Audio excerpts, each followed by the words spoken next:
La course au vaccin est lancée depuis des mois. Certains laboratoires ont déjà passé plusieurs étapes, des étapes qui prennent généralement plusieurs années, mais qui, crise sanitaire mondiale oblige, ont été plus qu'accélérées. Pour l'élaboration de tout vaccin, il faut d'abord passer par l'étape préclinique, celle des essais sur les animaux. 135 laboratoires sont actuellement dans cette phase. Vient ensuite la première phase de l'essai clinique. Il est réalisé sur un petit groupe de personnes pour évaluer le dosage. 15 laboratoires y sont arrivés. La prochaine étape concerne toujours un petit groupe de personnes, mais la sécurité du vaccin est testée et les laboratoires vérifient si les participants développent des anticorps, étape atteinte par 9 laboratoires.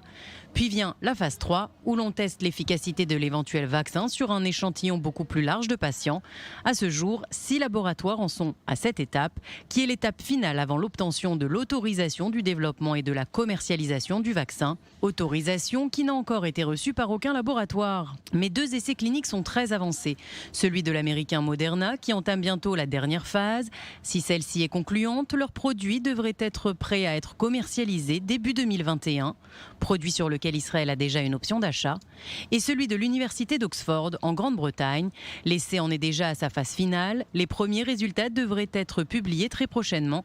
Et si tout se déroule selon leur plan, leur vaccin pourrait être commercialisé dès le mois d'octobre.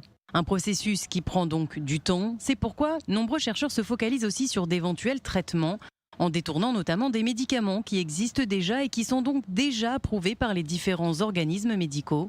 Comme le phénofibrate, il est au cœur d'une étude menée par l'Université hébraïque de Jérusalem et le centre médical Mount Sinai de New York. Selon leurs observations, ce médicament utilisé contre le cholestérol réduit la capacité de reproduction du virus et le fait même disparaître. Je pense que le médicament que nous étudions peut transformer le Covid-19 en un simple rhume.